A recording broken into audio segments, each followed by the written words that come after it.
2012년 중앙일보에 기사화된 내용의 하나를 소개해 드리겠습니다.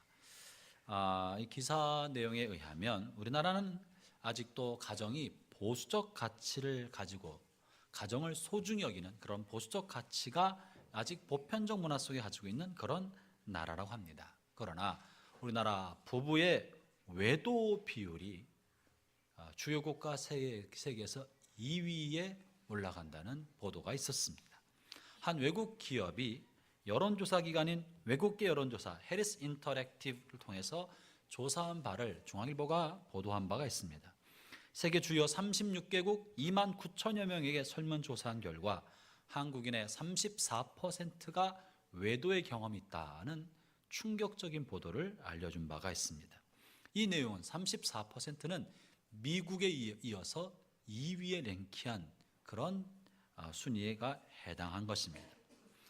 외도의 상대방은 누구인가라는 질문에 대해서 48%의 사람들은 배우자도 알고 있는 친구나 직장 동료, 즉 주변 사람들이 외도의 대상이었다고 이야기했고 30%의 사람들은 성매매업소의 매춘부가 외도의 대상이었다고 응답하였습니다.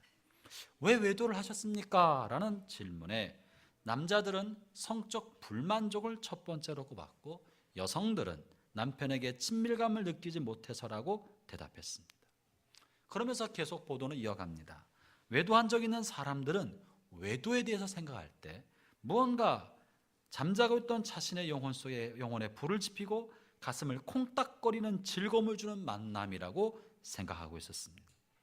외도하는 여성들은 자신을 누군가의 아내나 누군가의 엄마로 생각하지 않고 한 여자로 봐주는 그런 남자를 만나고 싶다는 마음을 표현한 것입니다. 또 남자들은 자신을 유부남으로 보지 않고 그저 평소에 남성적 기질을 설레게 만드는 그 연애 감정을 불러일으키는 것이 마음이 좋고 설렜다고 말했답니다. 외도하는 사람들에게 있어서 외도는 이런 위험천만한 모험을 즐기는 짜릿한 놀이인 셈인 것입니다.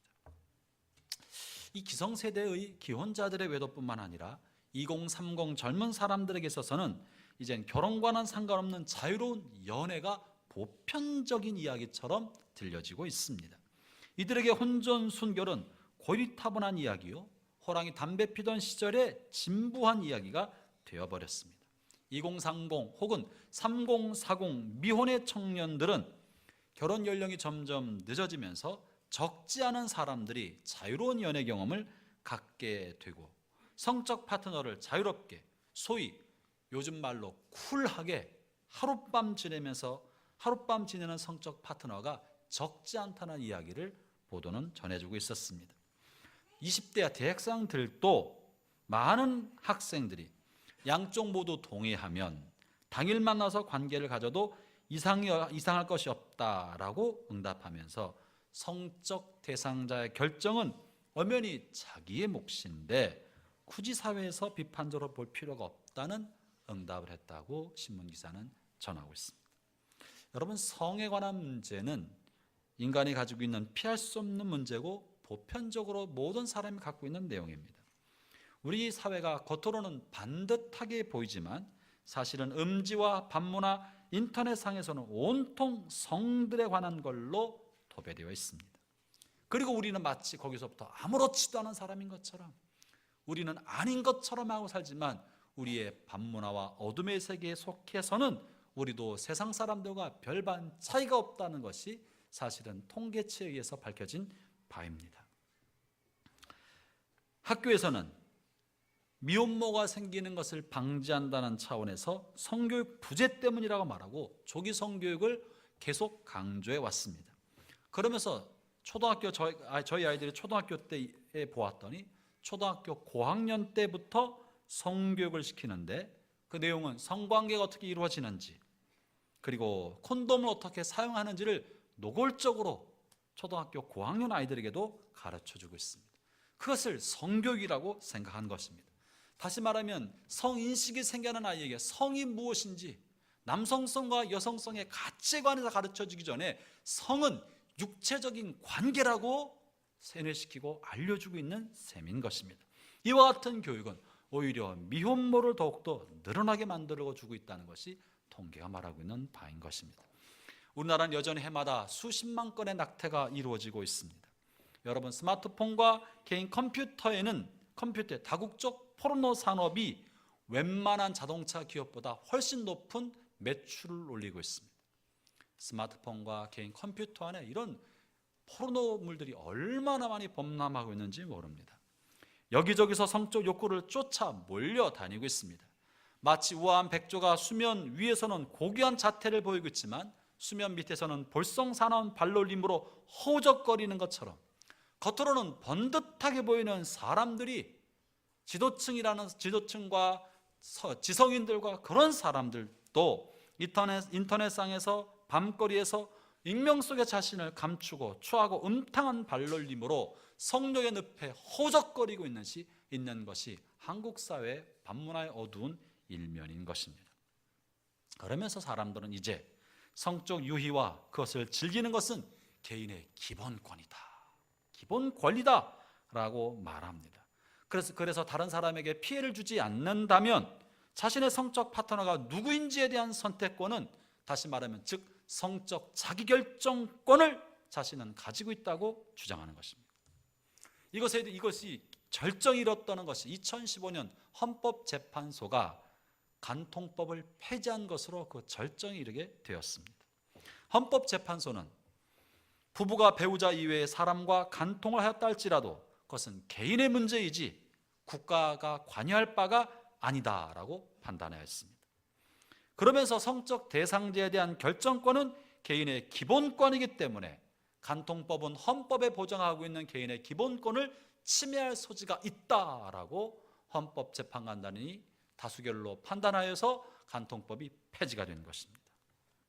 그러자 이제 사회 도처에서 성적 자기결정권이란 말이 유행처럼 돌면서 그것이 마치 개인의 고유한 기본권인 것처럼 여기게 된 것입니다. 성적 대상자가 누구이든지 간에 결혼할 사람이든 그저 하룻밤 만나고 다시는 보지 못할 사람이든 혹은 그것이 이성이든 동성이든 상관없이 성적 대상자를 선택할 권리는 나 자신의 고유한 권리라고 생각하도록 의식이 전환되고 있는 것이 현대 한국 사회, 그리고 사실은 전 세계적인 추세인 것이 사실입니다.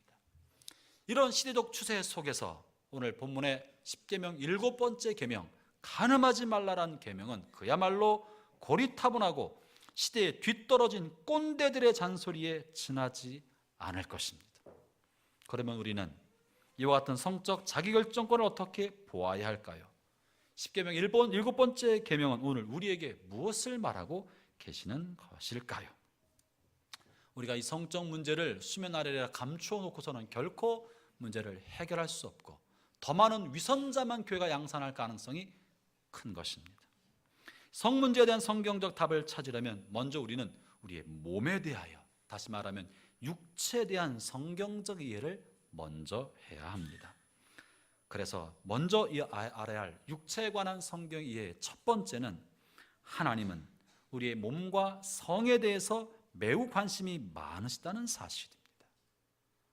그리고 하나님은 이 성의 문제와 육체에 대해서 매우 적극적인 극렬한 옹호자라는 사실을 알아야 합니다. 그 이유는 하나님께서 바로 우리의 육체를 만드셨습니다. 우리의 육체를 만드신 분은 하나님이신 것이고 육체 안에 성적인 유의를 누릴 수 있는 성적 즐거움을 두신 분도 하나님이신 것입니다. 그러므로 성이라는 것은 터부시하거나 금기하거나 아니면 입 밖에 낼 수 없는 추악한 이야기가 아니라 하나님께서 우리 몸에 두신 것이고 그 즐거움을 갖도록 하나님이 만들어 두신 것입니다. 성경에서 말하고 있을 성경에서 부부관계를 설명하면서 둘이 한 몸을 이룰 것이다. 한 몸을 이룬다는 것은 부부관계를 묘사한 것입니다. 그러므로 성경이 이것은 적극적으로 표현하고 있는 바인 것이지 결코 부부관계, 성관계는 쉬쉬할 만한 부끄럽고 수치스러운 일은 아닌 것입니다. 여러분 상상 한번 해보셨습니까? 하나님의 에덴 동산에서 아담과 하와를 만드시고 벌거벗은 채로 돌아다니게 하였습니다. 그리고 그들에게 말씀하시기를 생육하고 번성해라 라고 말씀하셨습니다. 그 이후 아담과 하와는 에덴 동산에서 부부관계를 누렸을 것이고 하나님은 그것을 바라보시고 심히 좋았다고 하셨을 것입니다. 그렇기 때문에 그것 자체를 부정하거나 금기시하거나 터부시해 본다는 것은 성경의 하나님의 관점을 정면으로 위배하고 있는 것입니다. 한때 교회사 속에서는 오랫동안 이 성에 관하여 왜곡된 관점을 가지고 있었습니다. 성은 더러운 것이고 악한 것이며 퇴폐적인 것이고 위험천만한 것이다. 그래서 종족 보존을 위해서 필요악에 지나지 않는다. 할 수 있으면 가능하면 멀리 해야 한다라는 의식이 오랫동안 1500년 동안 교회사를 지배해 왔었습니다. 그래서 종교 지도자들, 특별히 성직자들과 수도사, 수녀들은 이런 부정한 성적인 것으로부터 벗어나야 한다고 생각을 했기 때문에 결혼을 하지 않고 결혼을 완전히 포기하도록 요구하였습니다. 그런데 이런 전통적인 생각이 종교개혁 이후에도 보수적 기독교인들 사이에 은연중에 무의식 속에 은연중에 이원론적 가치관으로 마음에 남아있는 것이 사실입니다. 그러나 성경 전체를 볼 때 성경은 결코 성적인 것을 그렇게 부정적으로 묘사하지 않습니다. 성경은 매우 충격적일 만큼 노골적으로 성에 대하여 긍정적으로 묘사하고 있습니다. 그 대표적인 것이 아가서입니다. 여러분 아가서를 읽어보셨나요? 아가서를 기회가 되면 아가서와 함께 여러분 성경 공부하는 시간을 가지면 좋겠다고 생각합니다. 아가서는 처음부터 끝까지 객관적인 그런 남녀의 성적 묘사, 성적 에로스에 관해서 노골적인 표현으로 그것도 대단히 아름다운 문체로 묘사해서 풀어놓았습니다. 아가서 전체가 다 그렇습니다. 거기는 하나님에 관한 단어가 한 번도 등장하지 않고 모두가 다 두 남녀 사이에 일어나는 성적 에로스에 관한 이야기로 기록하고 있는 것입니다. 그렇기 때문에 우리는 하나님께서 이런 성적인 유희와 성에 관하여 결코 터부시하지 않는다는 그 그런 입장을 먼저 가져야 합니다. 하나님 우리를 성적 존재로 지으셨다는 것입니다. 두 번째 우리가 육체에 대해 이해해야 할 기본적 가치는 두 번째는 우리의 몸의 주인이 우리가 아니라는 사실입니다. 우리의 몸의 주인이 하나님이시라는 것입니다. 그러므로 우리의 몸은 우리 뜻대로가 아니라 주인의 뜻대로 사용되어야 한다는 것이 성경이 말하고 있는 핵심 가치입니다. 하나님은 우리의 몸에 기본적인 본능과 욕구를 주셔서 그 본능과 욕구를 통해 우리가 기본적 생존을 영위하게 하셨습니다. 그러나 그 모든 욕구와 본능마저도 하나님의 영광이라는 올바른 방향으로 표출되어야 한다는 것이 성경에 말씀하고 계신 내용입니다. 아무리 굶주려도 남의 것을 훔쳐먹으면 안 됩니다. 아멘이십니까? 본능이 아무리 뭐라고 말한다 할지라도 아무리 굶주려도 남의 것을 동의 없이 훔쳐먹으면 안 되는 것입니다. 배고픔은 도덕질을 결코 정당화시킬 수 없습니다. 아무리 춥고 헐벗어도 남의 옷을 빼앗아 입으면 안 됩니다. 그가 아무리 추워도 남의 옷을 동의 없이 강탈하는 것을 성경은 결코 용인하고 있지 않다는 것입니다. 동일하게 성욕이 아무리 가득 차도 하나님의 허락 없이 성적인 행위를 하면 안 되는 것입니다. 이것은 타인의 동의를 필요한 것이 아니라 하나님의 동의를 필요한 것입니다. 고린도전서 10장 31절을 보겠습니다. 같이 한번 읽어보시죠. 함께 읽어보겠습니다. 시작. 그런즉 너희가 먹든지 마시든지 무엇을 하든지 다 하나님의 영광을 위하여 하라. 먹든지 마시든지 육체의 본능과 기본적 욕구에 속한 것입니다. 그러나 먹는 행위, 이런 기본적인 행위를 한다 할지라도 그것마저도 하나님의 영광을 위하여 하라. 네가 음식을 섭취하고 주식하는 것도 하나님의 영광에 장애가 되고 하나님의 영광을 가로막고 있다면 그 섭취를 함부로 하면 안 된다 하는 것이에요. 고린도전서 6장 19절부터 20절을 볼까요? 함께 읽겠습니다. 시작. 너희 몸은 너희가 하나님께로부터 받은 바 너희 가운데 계신 성령의 전인 줄 알지 못하느냐. 너희는 너희의 것이 아니라 값으로 산 것이 되었으니 그런즉 너희 몸으로 하나님께 영광을 돌리라. 너희 몸은 하나님께로부터 받은 바 성령의 전이며 너희 것이 아니다. 그리스도가 값으로 사셨다. 그러므로 너희 몸을 함부로 쓰지 말고 하나님의 영광을 위하여 쓰라고 말하고 있습니다. 형제자매 여러분, 그러므로 아무도 자신의 몸에 대한 소유권을 주장할 수 없습니다. 동의하십니까? 여러분, 원턴 원치 않던 여러분의 몸은 그리스도께서 십자가에서 마귀를 향하여 자신의 생명의 대가를 지불하고 사신 것입니다. 내 몸은 내 것이 아니라 주님께서 흙으로 빚어 나에게 잠시 맡겨주신 것이고, 그것마저도 죄성으로 오염된 것을 그리스도가 생명의 값으로 사셔서 주님 것으로 삼은 것입니다.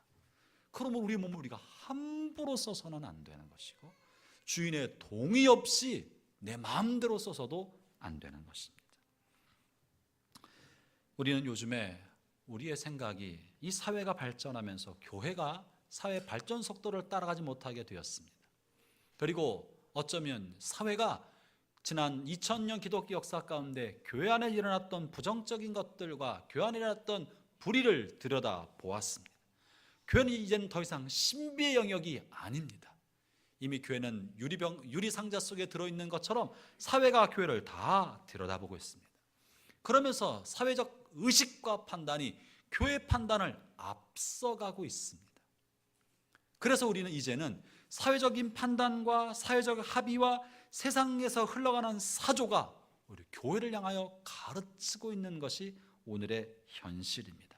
그러면서 우리도 모르는 사이에 이 사회에서 배운 생각과 사회에서 배운 의식을 가지고 교회로 그냥 들어와서 교회에 무분별하게 적용하려 할 때가 적지 않게 있습니다.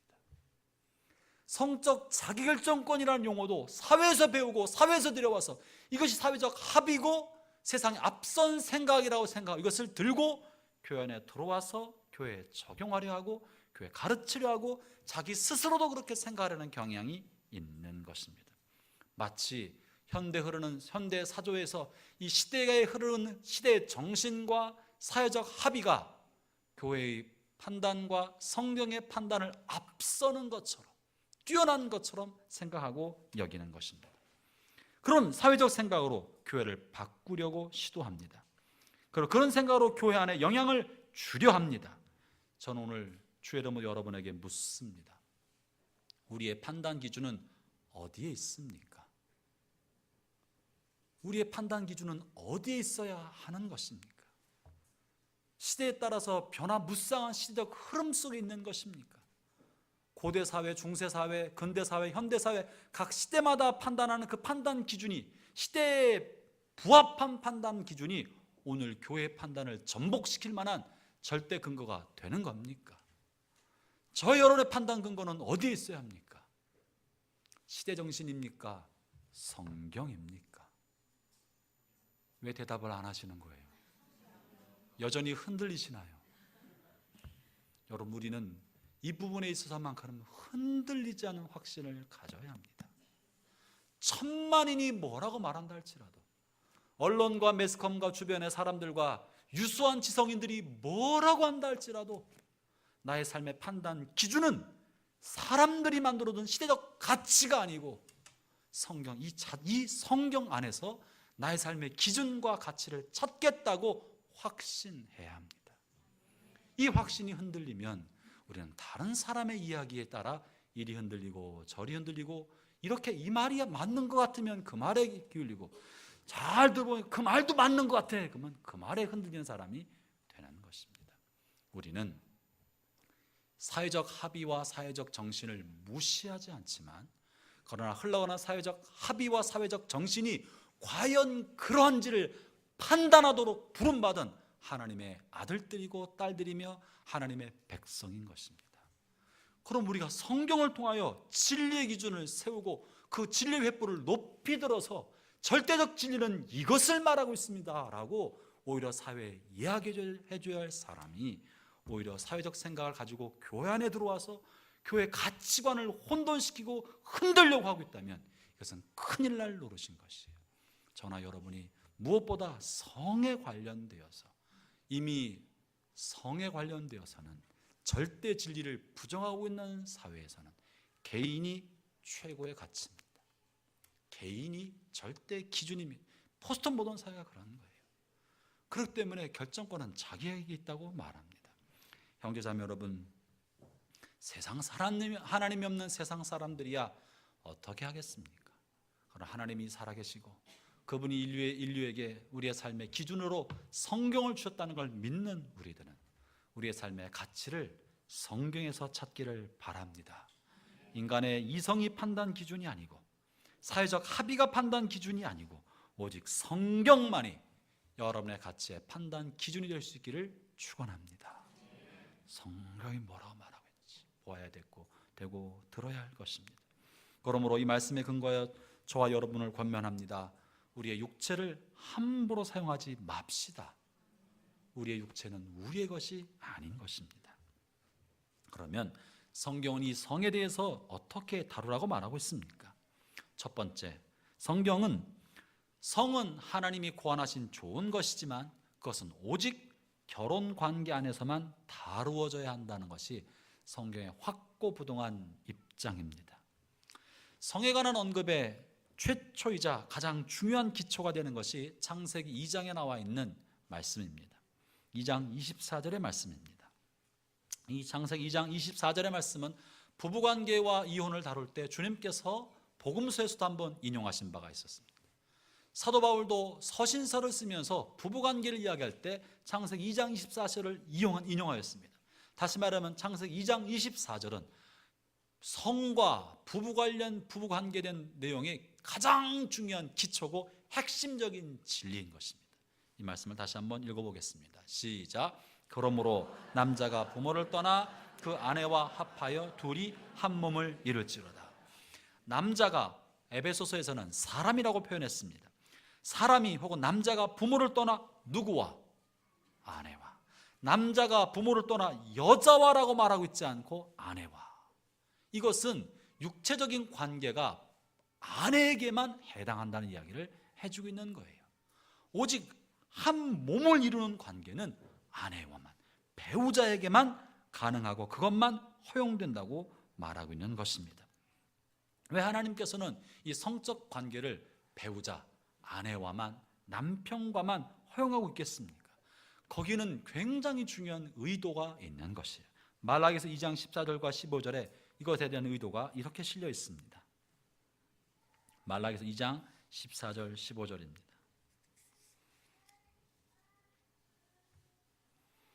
저는 여러분들 중에 우리 중에 아무도 이 외도에 흔들린 사람이 없을 거라고 믿지만 그러나 사회에서 흘러가는 것에라도 귀를 기울여서는 안 되는 것입니다. 내 안에 요지부동의 가치관을 세워두지 아니하면 흐르는 물에 휩쓸려갈 가능성이 누구나 많은 것입니다. 말라기서 2장 14절 15절을 함께 읽어보겠습니다. 시작. 너희는 이르기를 어찌 됨이니까 하는도다. 이는 너와 내가 어려서 맞이한 아내 사이에 여호와께서 증인이 되시기 때문이라. 그는 내 짝이요 너와 서약한 아내로 돼 내가 그에게 거짓을 행하였도다. 그에게는 영이 충만하였으나 오직 하나를 만들지 아니하셨느냐. 어찌하여 하나만 만드셨느냐. 이는 경건한 자손을 얻고자 하심이라. 그러므로 내 심령을 삼가 지켜 어려서 맞이한 아내에게 거짓을 행하지 말지니라. 무슨 말입니까? 이 말라기서 2장 말씀을 다시 풀어서 해석하면 이렇습니다. 하나님께서는 아담을 위하여 하나님의 영이 충만하심으로 여러 명의 아내를 지을 수 있었다는 것입니다. 그런 오직 한 명의 아내만을 왜 지으셨느냐? 다시 말하면 왜 성적 파트너로 한 사람만 선택하셨는가? 그것은 경건한 자손을 얻기 위함이라고 말씀하고 계시는 거예요. 경건한 자손을 얻기 위하여. 형제자매 여러분, 부부가 자신의 성적 파트너를 부부관계 안에 제한시킬 때 그 가정은 경건한 가문이 됩니다. 그래서 이 부부관계의 성적 문제는 개인의 자유가 아닙니다. 이 성적 문제는 개인의 선택의 권리를 훨씬 넘어서서 경건한 삶과 직관되어 있다는 것이 성경의 가르침인 것입니다. 부부관계가 건전할 때 가정은 경건한 가정이 만들어지는 것이고 자녀가 경건하게 된다고 말씀하고 계시는 것입니다. 그리고 이 부부관계를 향하여 성경은 여호와께서 증인되신다. 아내는 너와 서약한 아내다. 부부관계는 서로 약속 관계 아래로 묶여져 있고 그 약속은 하나님이 증인되어서 흔들릴 수 없는, 물을 수 없는 관계라고 말하고 있는 거예요. 동시에 내 심령을 삼가 지켜 어려서 맞이한 아내에게 거짓을 하지 마라. 외도는요 마음의 충동을 따라 되는 것인데 그것을 지켜라. 외도야말로 아내에게 거짓을 행하는 거라고 말하고 있는 것입니다. 형제자매 여러분, 외도하지 마십시오. 아멘 안 하는 사람들 뭐야? 무슨 일이지 이거? 형제자매 여러분, 외도하지 마세요. 난 안 할 거라고 확신하기 때문에 대답 안 하는 거라고 생각합니다만 이건 아무도 모르는 일이에요. 외도하지 마십시오. 흔들리거나 유혹도 받지 말고 상상도 하지 않기를 바랍니다. 성적인 부분에서 문란한 사람은요 그의 영도 문란합니다.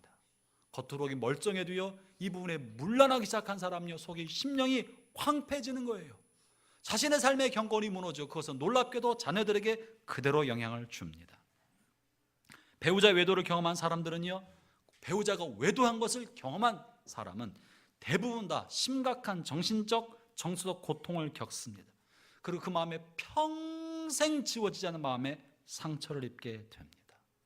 여러분, 외도한 그 사람은 잠시 잠깐의 하룻밤의 쾌락이고 하룻밤의 일탈이지만 배우자에게는 평생 가는 상처가 남는 거예요. 그리고 그 사람은, 배우자는 수없이 잠 못 이루는 밥을 삽니다. 먹지도 못하고 잠도 못 자고 온갖 고통에 시달립니다. 눈만 감으면 보지 않았으나 본 것처럼 그 상상이 있는 거예요. 그 침대가 자꾸 생각이 나는 거예요. 끔찍한 악몽을 반복해 꾸는 거예요. 외도한 그 사람의 옷만 닿아도, 옷장에 옷만 걸려도 그냥 두려움에 떨고 화가 나고 더럽고 불결하게 져서 정상적인 삶을 살지 못하는 거예요. 한 아내를 혹은 한 남편을 평생 동안 끔찍한 고통에 몰고 가는 이 행위가 어떻게 자신의 자유로운 의사결정이라고 권리라고 말할 수 있습니까? 더더군다나 이 사실을 안 자녀들은요 평생 동안 대인관계에 기피증을 보입니다. 이성을 이해하지 못하고 이성을 신뢰하지 못하는 거예요. 부부관계가 어려워지고 대인관계가 어려워서 결혼이 늦어지거나 결혼을 해도 배우자를 믿지 못해요. 자기 아버지가 그런 걸 봤기 때문에, 자기 엄마가 그런 걸 알기 때문에 의처증과 의부증에 시달리는 부부관계가 되는 것입니다. 이것이 어떻게 개인의 권리라고 말할 수 있습니까? 이것이 어떻게 혼자만의 일이라고 말할 수 있습니까? 이 성적 문제는 혼자만의 일이 아니고 다 관계되어 있고, 더는 육체적인 문제만이 아니라 영적인 문제도 관계되어 있습니다.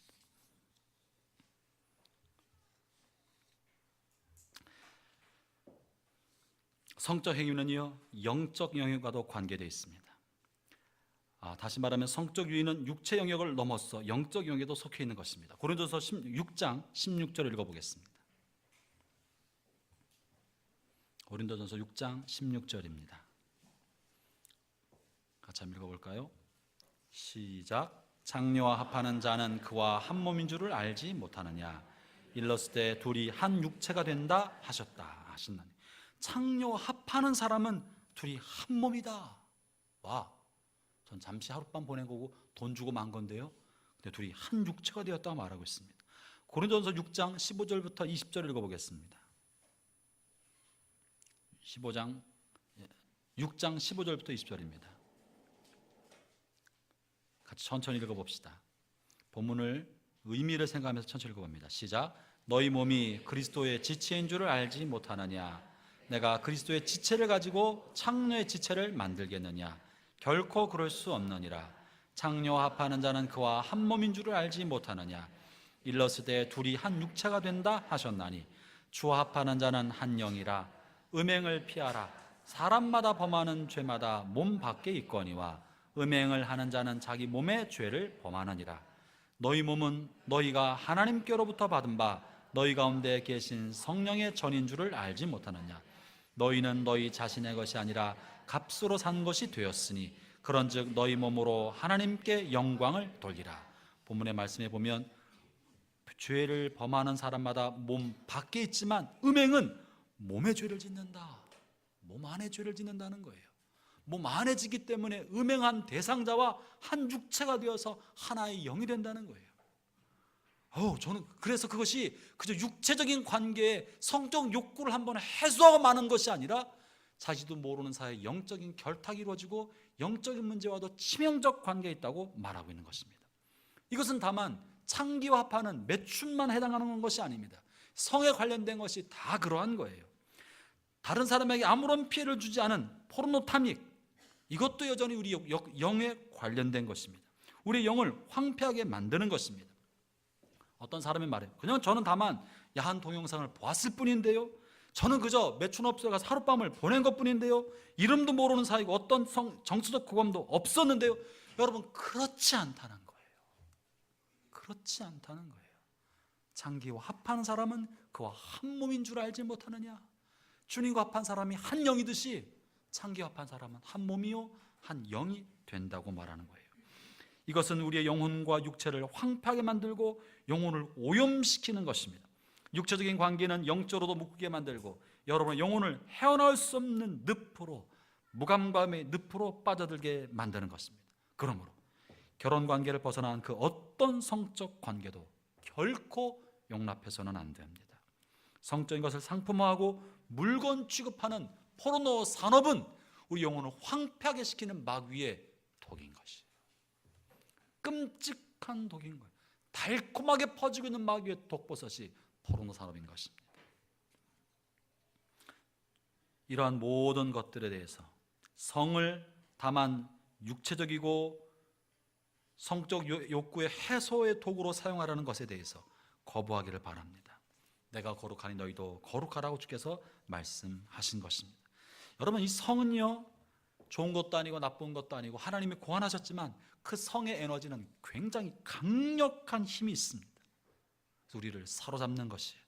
마치 불과 같아서 순식간에 여러분들의 집중력을 사로잡고 모든 이성을 마비시키는 힘이 있습니다. 성적 유혹과 그 힘을 결코 우습게 여기면 안 됩니다. 어디든지 한번 발을 담그면 그것이 어떤 쪽이든지 반복해서 다시 오게 만드는 힘이 있고, 두어 번 반복하면 자신의 포로 만들고 성의 노예로 만들어서 순식간에 성 중독자로 만들어버립니다. 그리고는 한 번 노예로 사로잡은 음란의 영은 그 사로잡은 노예를 결코 쉽게 놓아주지 않습니다. 그러므로 성적 영역을 쉽게 여기지 않기를 바랍니다. 이 사회는요, 이것을 쉽게 여기게 만들어요. 뭐 한 번 그러면 안 나는 건데. 요즘에 오피스 와이프 없는 사람이 어디 있어? 오피스 와이프라고 들어보셨나요? 아내 말고 사무실에서 친하게 만나는 사람. 아내와는 말이 안 통해. 근데 사무실에 여직원 말이 너무 잘 통해. 같이 하룻밤은 보내지 않아도 정서적으로 이미 부인되었어. 오피스 와이프, 오피스 하스번. 똑같은 거예요. 그거는 여인을 보고 음란한 생각을 품은 것만으로도 음행하였다 한 것처럼 마음에 품은 것만으로도 오피스 와이프, 오피스 하스번드라고 생각하는 것만으로도 그건 가능한 것과 진배 없는 것입니다. 세상은요, 이것을 아무것도 아닌 것처럼 생각해요. 뭐 몸을 주지 않았는데 내가 무슨 선을 넘어갔나? 다 그러는 거지 뭐. 하룻밤인데 뭐 어떻다고. 다 그러는 거야. 그리고 쿨하게 잊어먹으면 되는 거야. 그렇지 않은 거예요.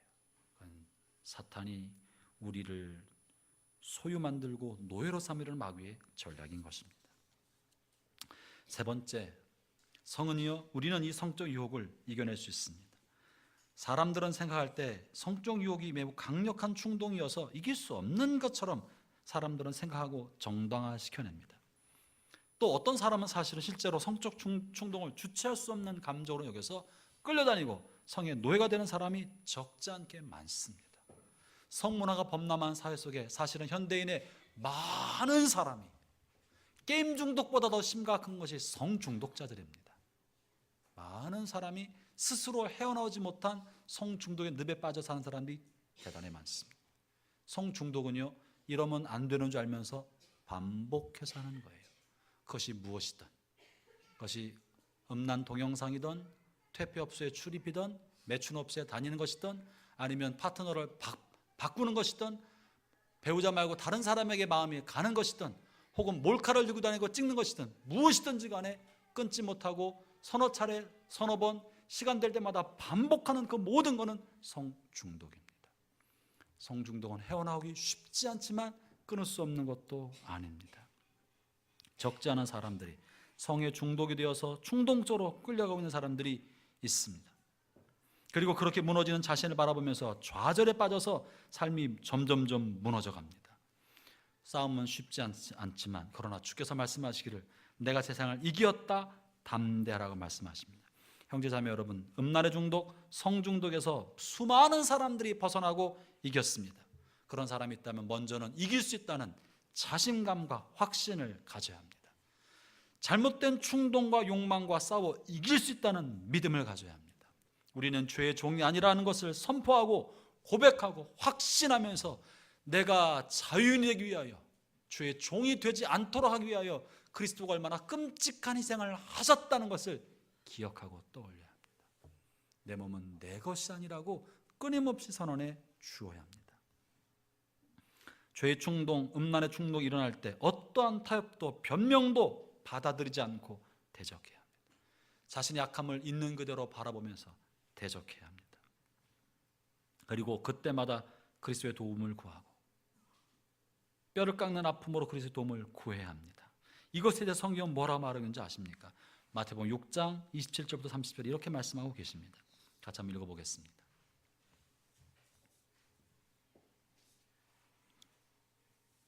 마태복음 6장 27절부터 30절입니다. 가늠하지 말라는 계명을 주님께서 율법의 창시자인 주님께서 그 깊은 의도를 설명해 주신 내용인 것이죠. 함께 읽어보겠습니다. 시작. 또 가늠하지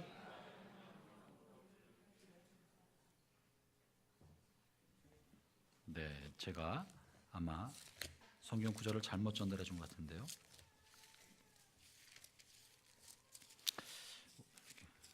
원고를 쓰다 보면 가끔 주소를 틀리게 쓸 때가 있어요.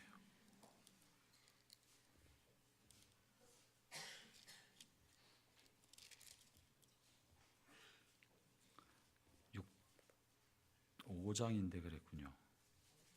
5장 27절부터 30절입니다. 자막이 없을 테니까 여러분 성경을 펴시기 바랍니다. 마태복음 5장 27절부터 30절입니다. 찾으셨나요? 시작. 또 간음하지 말라 하였다는 것을 너희가 들었으나 나는 너희에게 이르노니 음욕을 품고 여자를 보는 자마다 마음에 이미 간음하였느니라. 만일 내 오른 눈이 너로 실족하게 하거든 빼어내어 버려라. 내 백체 중 하나가 없어지고 온몸이 지옥에 던지지 않는 것이 유익하며 또한 만일 내 오른손이 너로 실족하게 하거든 찍어내버리라. 내 백체 중 하나가 없어지고 온몸이 지옥에 던져지지 않는 것이 유익하니라. 이 말씀 무슨 말입니까? 내 육체로는 아무런 죄를 지지 않았다 할지라도, 넘어갔으니 안 넘어갔다 할지라도, 성적 행위를 하지 않았다 할지라도 마음에 성적 상상을 하는 것만으로도 간음했다. 왜냐하면 이 마음의 상상은 점점 조금씩 몸의 행동으로 나타나고 마침내 선을 넘어가게 되기 때문에 그러한 것입니다. 우리의 도덕적 기준은 선을 넘느냐 넘지 않느냐에 있는 것이 아니라 우리의 마음에 어떠하느냐에 두어야 합니다. 아멘. 높고 엄격한 성적 기준을 갖지 않으면 만연한 세상의 타락한 기준이 나도 모르는 사이에 내 마음과 생각에 들어오는 거예요. 요즘 사회에는 이 성적 이미지의 폭탄이 질비합니다. TV를 보면 예능 프로그램, 아이돌 춤추는 걸 보면 우리 아이들과 함께 볼 수 없을 만큼 민망할 때가 얼마나 많은지 몰라요. 예능 프로그램, 아이들과 함께 들을 수 없을 민망한 이야기들이 예능 프로그램에 얼마나 많이 튀어나오는지 모릅니다. 도처의 성적 이미지로 도배기 되어 있는 광고물들 보기 민망할 때가 너무나 많습니다. 어떻게 이것으로부터 우리를 지켜낼 수 있습니까? 우리의 마음을 단단하게 마음을 먹지 아니하면 그냥 흘러가는 것이고, 마음이 흘러가는 대로 그냥 내어버려 두면 어느새 나도 모르게 내 마음속에 성적 상상이 집을 짓게 되는 것입니다. 마음에 상상이 집을 지면 기회만 오면 그 상상을 실현시키고자 하는 욕구가 안에서 일어납니다. 그러므로 형제자매 여러분, 음란하고 악한 것은 마음에 틈을 갖지 않도록 방어벽을 쌓기를 바랍니다. 순간 지나가는 거에 어떡하겠습니까만 순간 지나가는 것을 붙들고 머릿속에 묵상하고 생각하는 것은 악인 줄 아십시오. 대적해야 하는 것입니다. 성적 욕구와 충동에 자신을 방치하고 내어준다면 여러분도 눈치채지 못하는 사이에 성욕의 노예가 되고 음란 중독자가 되어 수치심을 못 느끼고 부도덕과 타락의 늪에 빠져버리게 되는 것입니다. 한 번 빠진 늪에서는 결국 나오기가 매우 어렵습니다. 그렇기 때문에 사랑하는 형제자매 여러분, 모든 악을 대적하십시오. 먼저 혹 여러분의 스마트폰과 컴퓨터에서 음란한 동영상이 있는 분이 있다면 오늘 완전히 말끔히 철저히 다시는 되돌릴 리 없을 만큼 삭제하기를 바랍니다. 아멘 안 하셔도 돼요. 마음으로 각오하시면 됩니다. 혹시 여러분의 인터넷 TV에 성인 채널을 시청하는 분이 계시다면 완전히 삭제하시고 다시는 들어가지 않도록 하기를 바랍니다. 아, 이거 성인인데요. 그것이 물꼬가 되는 거예요. 배우자 아닌 다른 이성에 대해서 호감을 갖고 핸드폰 번호를 비밀스러운 장소에 따로 보관하는 분이 계십니까? 삭제하기를 바랍니다. 다른 이성에 대해서는 2번 생각하지 않기를 바랍니다. 교회 안에서 마음에 드는 이성이 있다면 멀리하기 바랍니다. 좋은 게 아니에요. 가까운 사람이 위험한 사람이 될 수 있는 거예요. 교육자들이 여러분과 단둘이서 상담하지 않을 때 이해하기 바랍니다. 여러분 이성이 상담을 요청할 때 방문을 열어놓고 상담하는 것을 이해하기를 바랍니다. 교육자들은 여자 집사님과 이성을 옆자리에 태우지 않는 것이 원칙입니다. 옆자리 안 태울 때 왜 이러냐 생각하지 않기를 바랍니다. 교육자들 밤늦게 신방을 요청하지 않기를 바랍니다. 밤늦게 안 갑니다. 밤늦게 가려면 반드시 남편이 있을 때 여성 교육자가 동행할 때만 받기를 바라고, 그런 요청에 따라오는 분이 계시다면 저에게 얘기해 주시기 바랍니다. 우리 스스로가 다 언제든지 위험에 노출된 사람이기 때문에 엄격하게 자신을 지켜야 합니다. 주께서 말씀하시기를 내 백체 중 하나가 없어지고 지옥에 온몸이 지옥에 던져지지 않는 것이 낫다. 혹 여러분의 발이 퇴폐업소에 쫓아다니고 있다면 발을 찍어내야 하는 것입니다. 손이 몰래카메라를 들고 다른 사람의 몸을 찍으려 한다면 손을 찍어내야 하는 것이에요. 우리의 눈이 음란 동영상에 빨려가고 있다면 눈을 뽑아내야 한다는 것이, 그렇게 각오를 해서라도 우리 자신을 거룩하게 지켜야 한다는 것이 성경의 이야기입니다. 그러고 보니까 너덜너덜 남은 건 몸뚱아리밖에 없는 사람들이 있어요. 몸뚱아리밖에 안 남았어. 이 마음마저도 그러면 남은 건 아무것도 없는 사람이 있는지 모르겠습니다. 이렇게 주님이 단호하게 이야기하는 것은 물꼬를 열어주면 순식간에 무너지기 때문에 그러한 각오를 하라고 하고 있는 것입니다. 저는 오늘 주의 종이 되어서 여러분들에게 성경의 말씀을 엄하고 분명하게 전달하였습니다. 여러분은 저를 통해 전달된 주의 말씀을 두렵고 무거운 주님의 경고로 받아들여야 합니다. 그리고 여러분의 삶에 철저하게 적용해서 죄악이 틈타지 않도록 하나님이 세우신 거룩한 가정이 우리의 몰지각함과 수치 모르는 성욕의 노예가 된 행동과 무절제한 삶과 방탕으로 말미암아 무너지지 않도록 지켜내기를 바랍니다. 그럴 때 여러분의 가정은 경건한 자손이 이어가는 믿음의 경건한 집안이 되어갈 줄로 믿습니다. 기도하겠습니다.